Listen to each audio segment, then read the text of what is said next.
The autumn sun was warm on Maya's back as she left the park. It was that nice time of day, not too hot, with long shadows stretching across the ground. Her shoes made a soft scuffing sound on the pavement. Walking beside her, matching her slow pace step for step, was Bruno.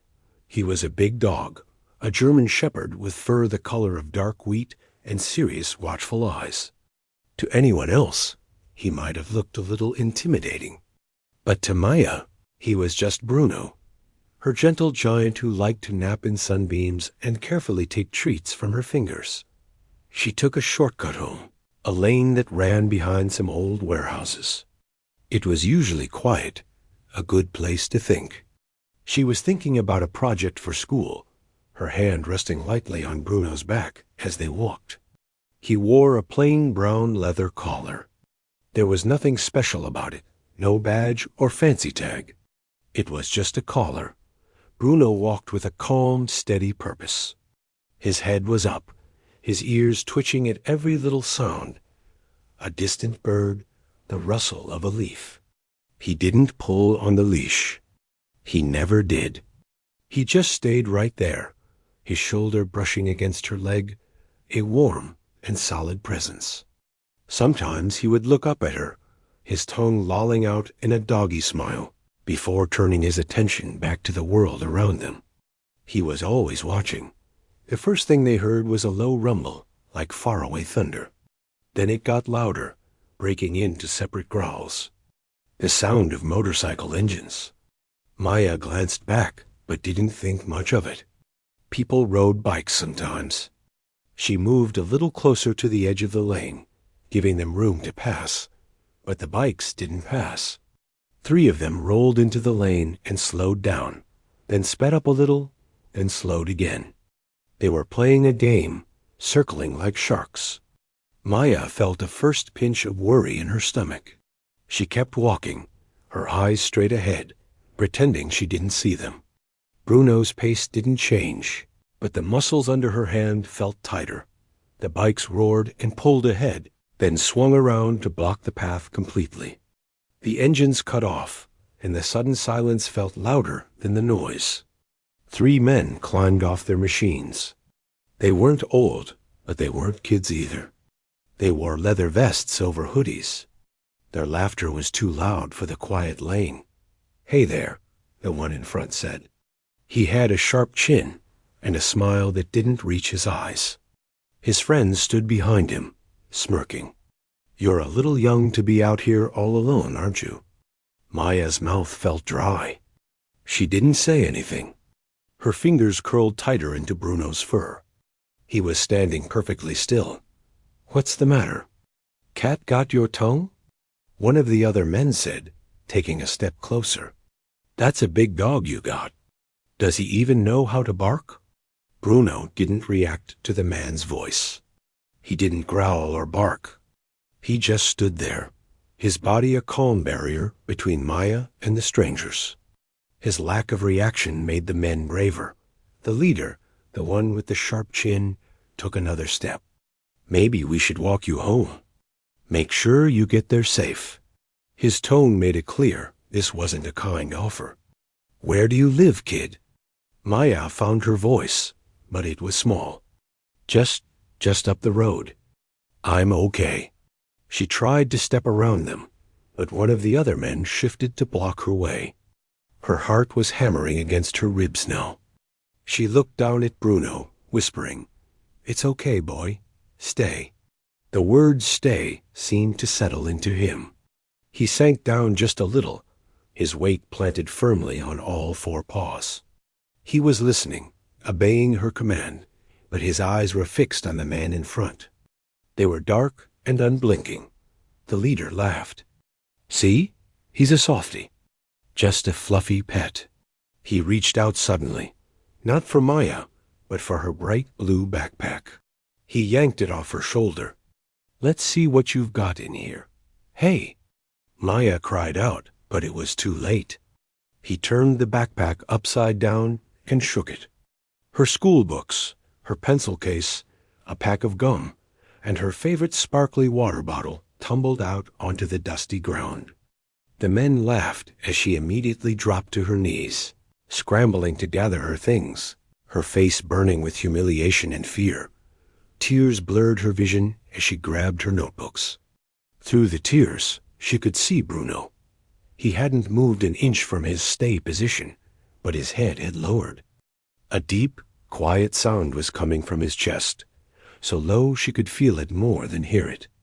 It was like the rumble before an earthquake.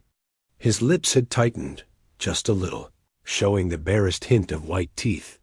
The man who had dumped her bag watched her crawl, a cruel smile on his face. He looked at Bruno and snorted. "Useless," he said.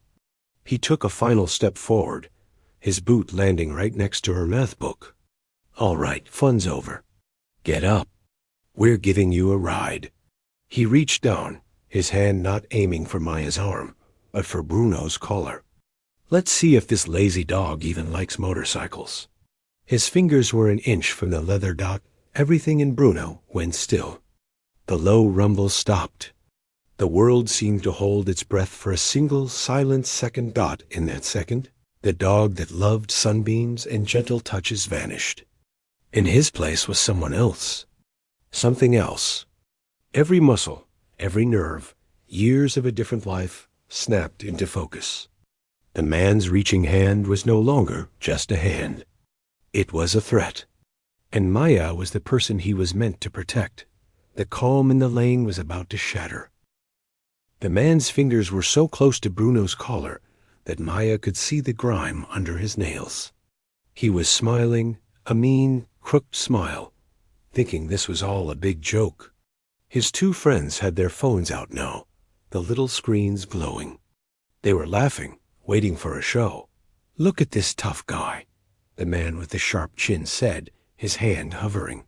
He didn't see the change. None of them did, but Maya saw it. She was still on her knees, clutching her books to her chest. She saw the way Bruno's entire body, which had been tense but still, suddenly became like a spring pressed all the way down. She saw his ears, which usually swiveled to catch sounds, pin flat against his head.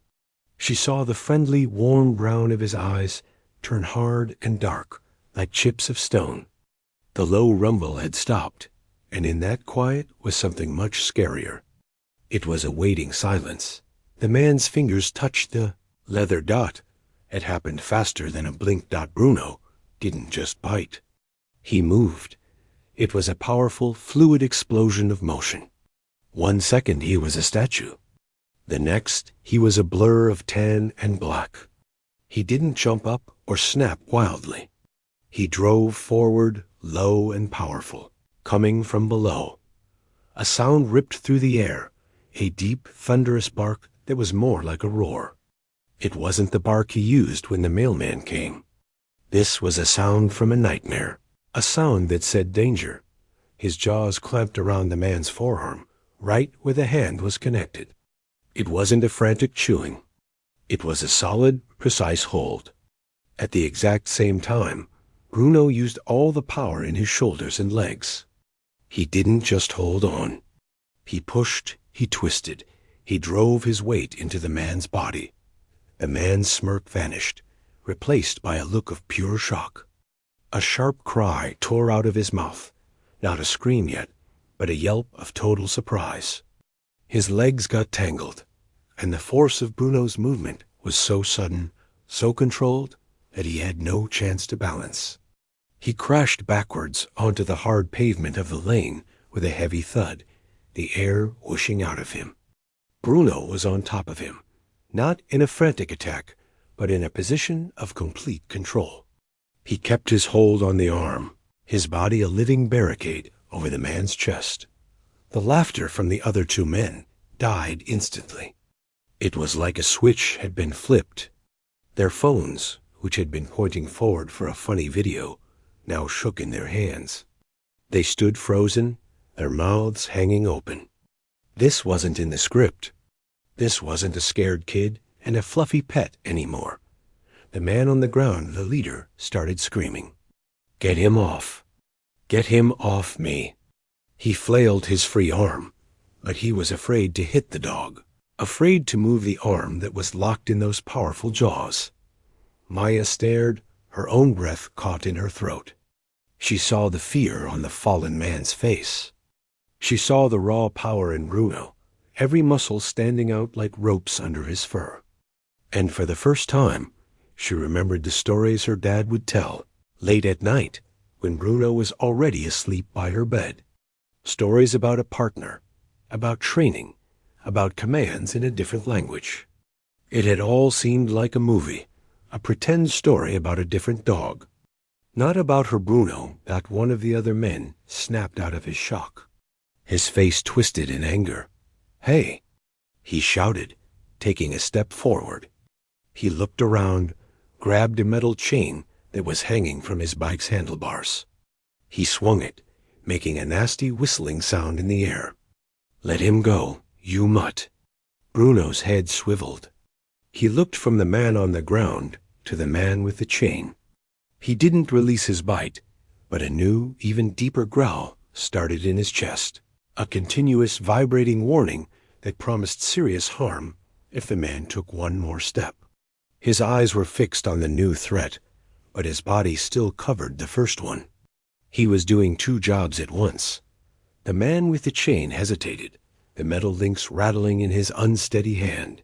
He wasn't used to this. He was used to people backing down. Maya's mind was racing, her heart pounding so loud she could hear it in her ears. The scene was chaos. The screaming man, the growling dog, the other two looking wild and unsure. But in the middle of the panic, a clear memory pushed through. She was little, sitting on the sidelines of a big, fenced field, watching her dad and a younger Bruno move together like a dance. Her dad's voice, strong and clear, calling out words she didn't know. And Bruno, moving like he was now focused, powerful, listening. One of those words came back to her. It was a sound, a command. It wasn't stop or no. It was a job. She wasn't a little girl on her knees anymore. She pushed herself up, her legs trembling but holding.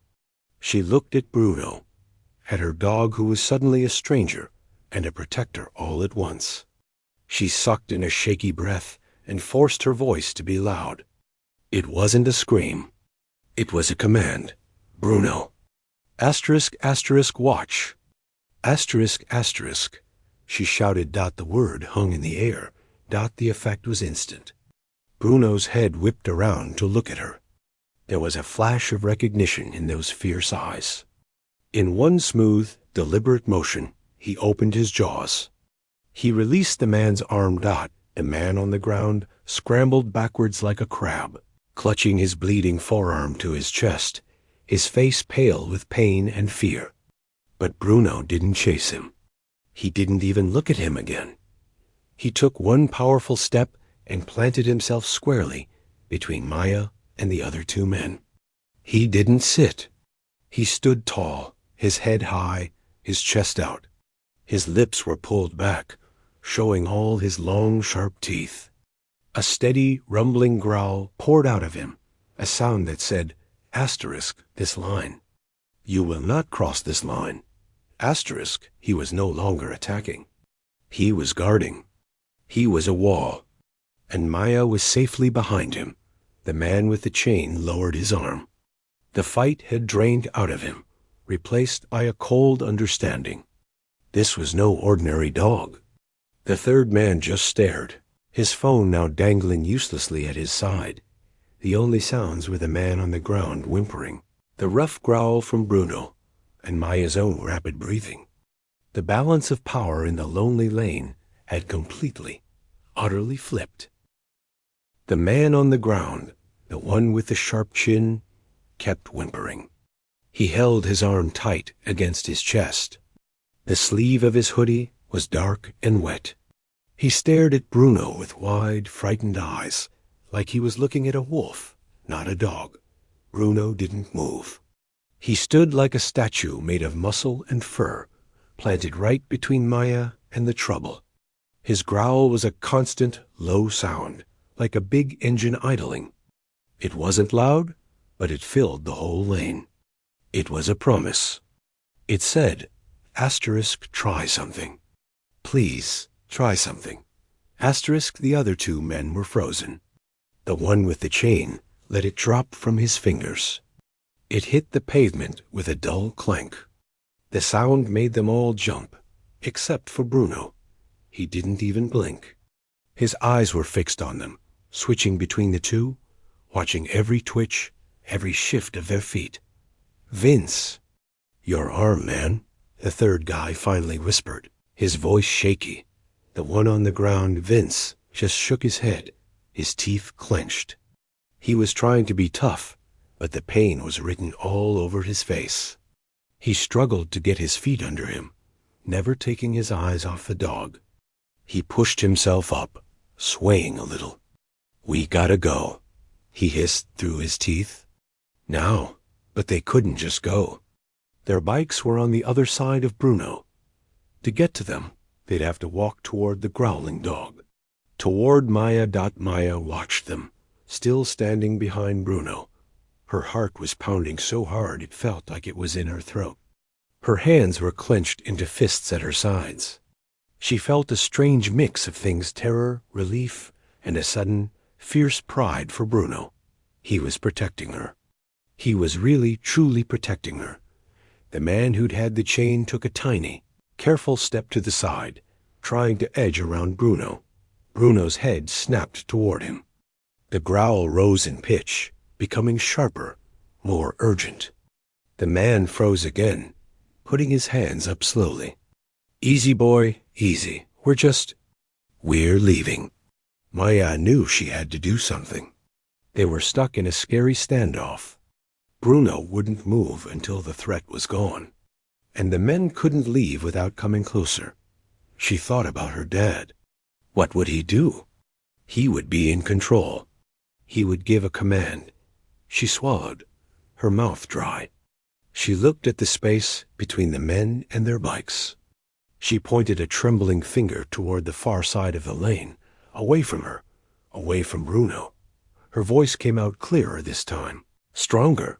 "Go," she said. Not a shout, but a firm order. "Walk over there, all the way to the wall. Then you can get your stuff." The men looked at her, then at the dog, then at the open space she was pointing to. It was a long way around. It meant giving the girl and the dog a wide, wide berth. Vince, clutching his arm, nodded quickly. He didn't argue. He started moving, walking sideways like a crab, keeping his body facing Bruno. The other two followed, moving slowly, carefully. Bruno tracked them with his eyes, his head turning smoothly. His body stayed pointed at them, but he didn't move from his spot. He was letting them go. As long as they went the way Maya said, it felt like it took forever. The three men moved across the width of the lane, their boots scuffing on the pavement, until their backs were almost against the old brick wall of a warehouse. Only then did they start shuffling along the wall toward their motorcycles. Bruno's intense focus followed them every inch of the way. The low growl continued, a sound that vibrated in Maya's bones. She stayed put, her hand now resting lightly on the fur of his back. She could feel the tension thrumming through him, like a live wire. When the men finally reached their bikes, they fumbled. Vince couldn't use his hurt arm to hold on. One of his friends had to help him climb on. The engines coughed and roared to life, the sound jarring in the quiet lane. The bike spun around, kicking up little clouds of dust. For a second, the one called Vince looked back. His face was pale, his earlier sneer completely gone. He looked at Maya, then at Bruno, and there was no anger in his eyes now. Just fear, and maybe a little bit of shame. Then they were gone. The roar of the engines faded, turning into a distant buzz, and then into nothing. Silence rushed back in. It was a different silence now. It felt heavy and empty and shaky. Maya let out a breath she didn't know she'd been holding. Her legs felt like jelly. She sank down to her knees right there on the pavement, not because she had to, but because she couldn't stand up anymore. Bruno immediately turned. In an instant, the fierce guardian was gone. The growling stopped. His ears came up. The hard look in his eyes melted away, replaced by a deep, warm concern. He padded over to her, whining softly in his throat. He nudged her cheek with his wet nose, then started licking the tears she didn't even know were running down her face. "It's okay, boy." "It's okay," she whispered, throwing her arms around his thick neck and burying her face in his fur.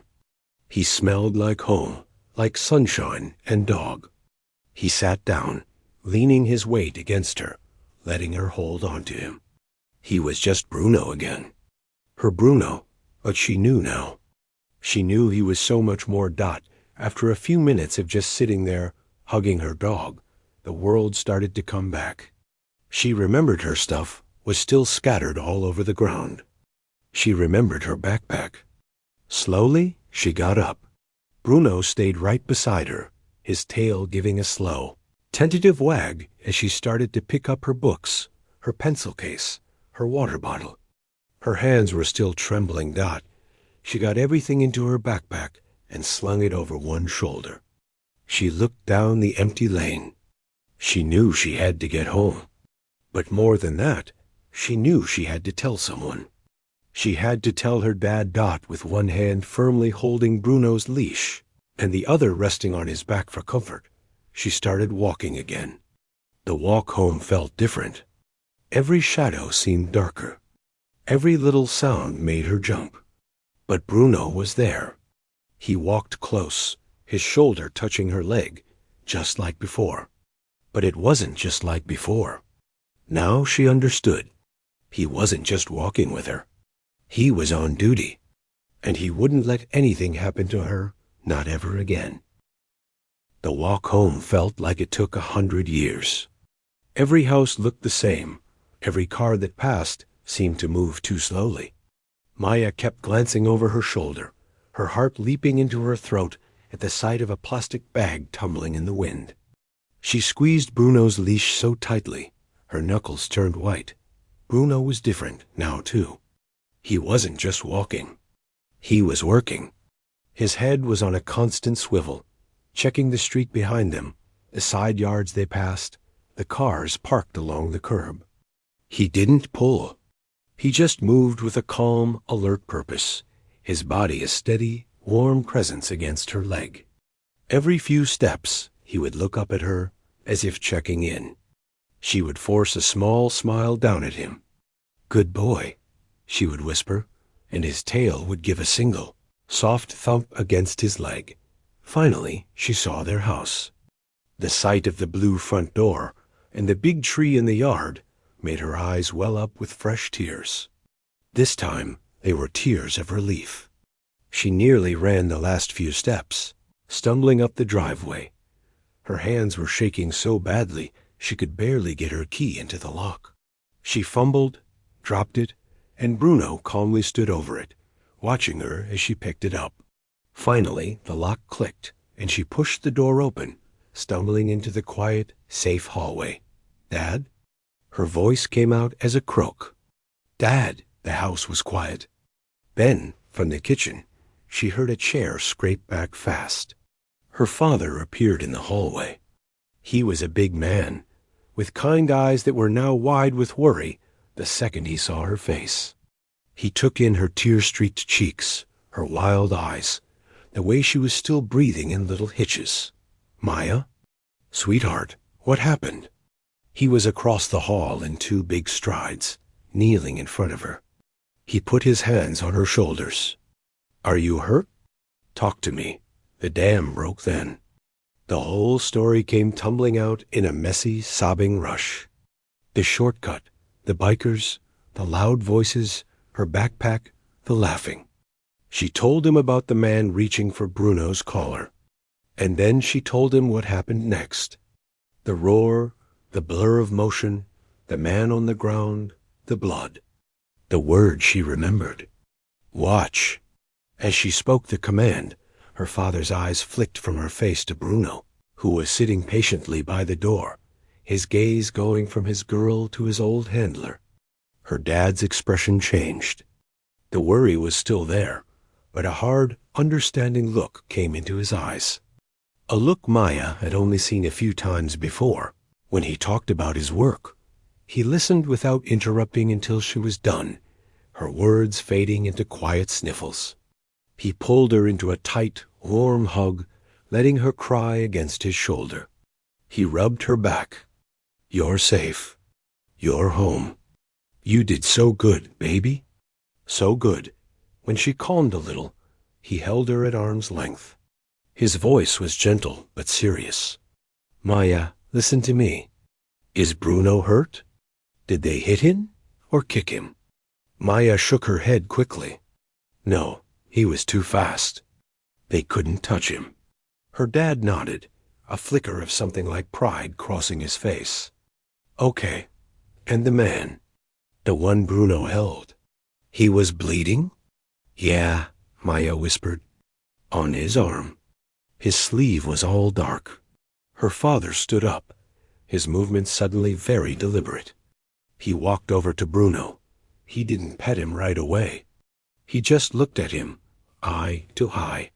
Bruno looked back, his tail giving a slow, respectful sweep on the floor. "Let me see, partner," her dad said softly. He gently took Bruno's muzzle and looked inside his mouth, checking his gums, his teeth.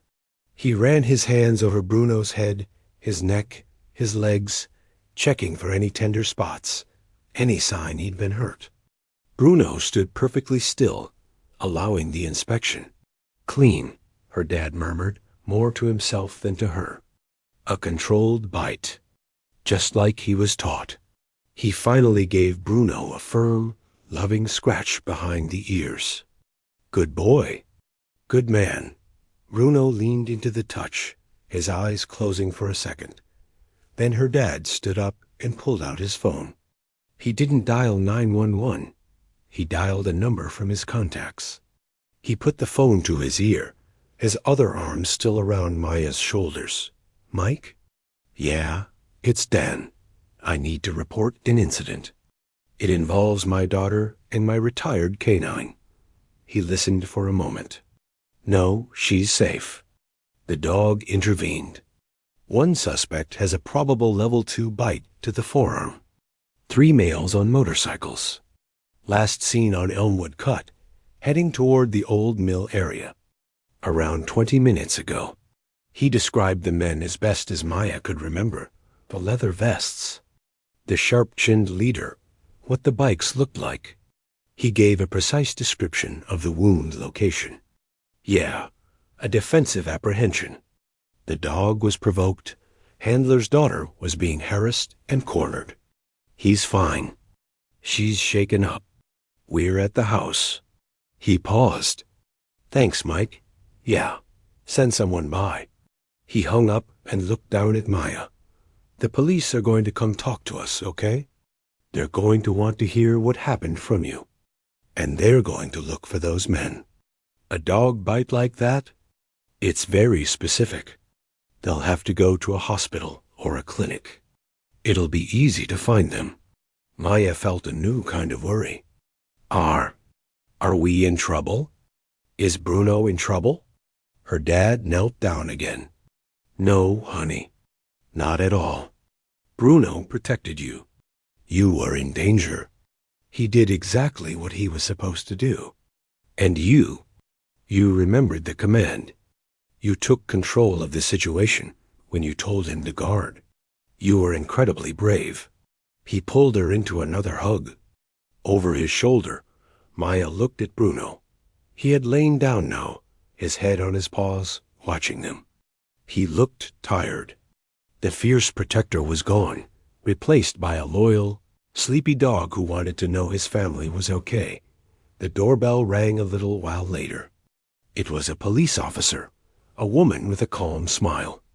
She talked to Maya gently, asking questions, writing things down. She examined Bruno, not with suspicion, but with a professional interest, nodding when she saw his calm demeanor. She talked to Maya's dad about use of force, and civilian protection, in a way that made it sound like Bruno had done a good job. After the officer left, promising to be in touch, the house settled into a deep quiet. The fear of the Lane was outside, locked away. In here, it was just them. Her dad made her some warm milk. They sat on the couch, the three of them. Maya in the middle, her dad on one side, Bruno lying heavily across their feet on the floor. She stroked Bruno's head, feeling the solid bone under his fur. He sighed a deep, contented sigh and closed his eyes. He was just a dog again. Her dog. But she would never, ever see him the same way. He was her gentle giant. And he was also her guardian, a hero with 4 paws who had stepped out of a forgotten past to keep her safe. The days that followed felt strange. It was like the world had tilted a little and hadn't quite swung back.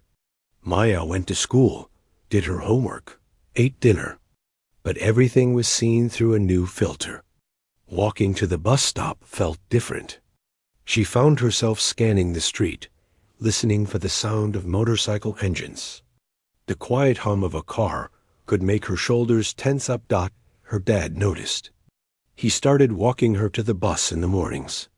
He didn't make a big deal about it.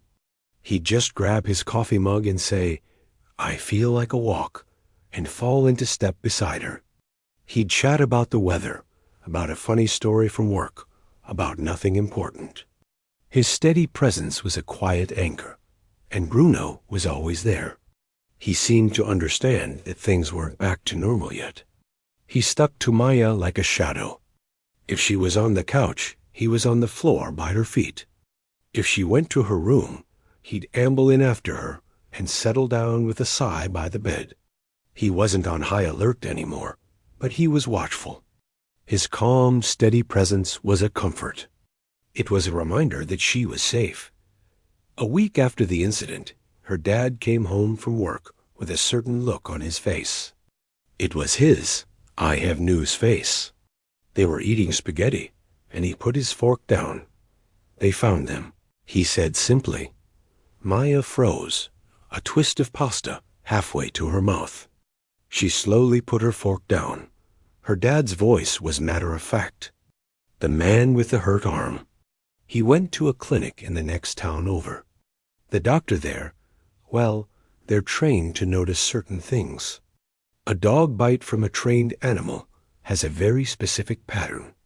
The location, the depth. The doctor called it in. He took a sip of water. The police picked him up. He gave up the names of his 2 friends pretty quick. They were all charged. Harassment, intimidation, that kind of thing. The fact that it was a retired police dog and a minor. The courts won't go easy on them. Maya let out a breath she didn't know she'd been holding. A heavy, cold knot in her stomach that had been there for a week began to loosen. "So, it's over?" "It's over," her dad said firmly. "They won't be bothering you again. Ever." That night, for the first time, Maya didn't dream about roaring engines or mean laughs. She slept deeply, wrapped in the quiet safety of her home. A few more days passed. The crisp autumn air turned colder. On Saturday afternoon, her dad was in the backyard, raking leaves into a big, crunchy pile. Maya sat on the back steps, watching him. Bruno lay beside her, his nose twitching at the smells on the wind. Her dad leaned on his rake. "You know," he said, looking at Bruno, "he was the best partner I ever had. For 6 years. We did everything together. He wasn't just smart. He was wise. He knew when to be tough, and he knew when to be gentle." Maya listened, stroking Bruno's ear. He thumped his tail against the wooden step. When he retired, they asked me if I wanted to keep him. It wasn't even a question. Her dad smiled a little. "But I'll be honest with you, Maya. I was worried. I worried that his work life, all that training and intensity, was his whole world. I worried he'd miss it. that he'd get bored just being a family dog. He shook his head, looking at Bruno with a fondness that was deep and real. I was wrong. I think he was just waiting for his most important job. He wasn't bored. He was waiting for you. Maya felt her throat get tight. She looked down at Bruno. He lifted his head and licked her hand, a slow, gentle swipe of his tongue. That day in the lane, her dad continued, his voice softer. He wasn't just following old training. He was protecting his family. You're his girl. And he knew exactly what to do to keep you safe. All that time, he was your guardian. You just didn't need to know it until you did. He went back to raking, leaving Maya with her thoughts. The sun was low in the sky, casting a golden light over the yard. The simple, ordinary moment felt precious. After a while, she stood up. Come on, Bruno. Walk. She didn't get his leash. She just opened the back gate and stepped into the alley behind their house. It wasn't the same as the industrial lane, but it was a quiet path. For a second, she hesitated, a flash of old fear crossing her mind. Bruno nudged her leg with his head. He looked up at her, his expression calm and confident. I'm here, that look said. Let's go. She started walking. Bruno fell into his place right beside her, his shoulder brushing her leg. They walked in comfortable silence. She didn't jump at the sound of a distant trash can lid closing. She didn't tense up when a neighbor's car started. She just walked, feeling the cool air on her face, listening to the sound of their footsteps and Bruno's quiet breathing. She understood now. The world could be a scary place. There could be shadows and mean people in it. But she wasn't walking through it alone. She had a protector. A hero who didn't wear a cape, but a simple leather collar. A friend who loved naps and treats, but who held a lifetime of courage and loyalty inside him. She stopped walking and knelt down in the alley, right there on the pavement. She put her arms around Bruno's neck and hugged him tightly. He turned and buried his cold nose in the crook of her neck, making her giggle. You're a good dog, Bruno, she whispered into his fur. The best dog? He leaned into her, his whole weight a warm, solid promise. He was just a dog, and he was everything. The story of the bikers, the fear, the bite, it was over. But the story of the girl and her K9, that was just their normal life. And it would go on, one quiet, safe walk at a time.